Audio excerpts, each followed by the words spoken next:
In this video further we will see what is acceptance sampling.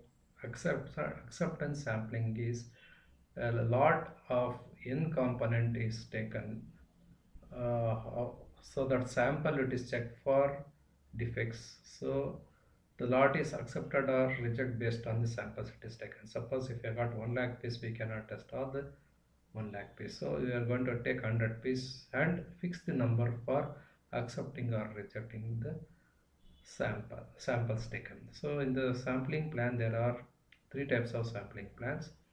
So one is the single sampling plan, double sampling plan, and the sequential sampling. So in the single sampling, inference is based on only one sample, and in the double sampling, inference can be made on the basis of one or two samples. In the sequential sampling, additional samples can be drawn until an inference can be made.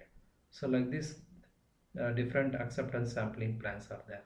So we'll see what is single acceptance plan. In the single acceptance plan, what we'll do is, as a sample is taken from a bigger lot and acceptance or rejection is made after drawing a sample from a bigger lot.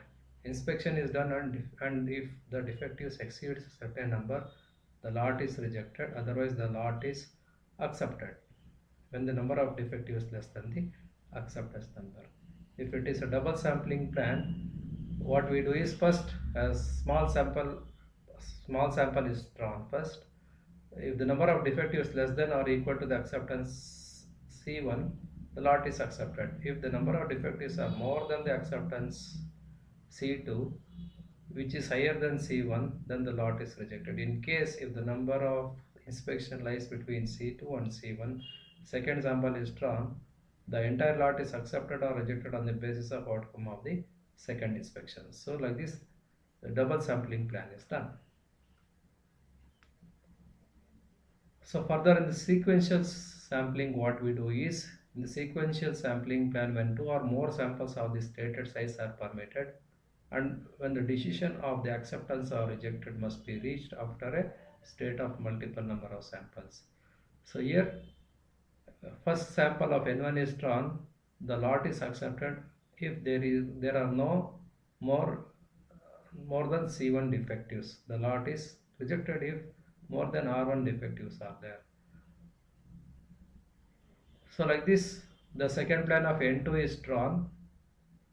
The lot is accepted if there are no more C2 defectives in the combined samples of N1 and N2. The lot is rejected if more than R2 defective is combined samples of N1 and N2. So like this, the procedure is continued. So at the end of fourth sample, the lot is neither accepted or rejected, then the fifth sample is drawn. So the lot is accepted if the number of defective of the combined plans of N1, N2, N3, N4, N5 does not exceed C5. So otherwise the lot is rejected. Like this, taking the sample size in the first, second, fourth and fifth samples, based on the acceptance number fixed and the rejections number what all we have got, based on that we will be able to accept the lot.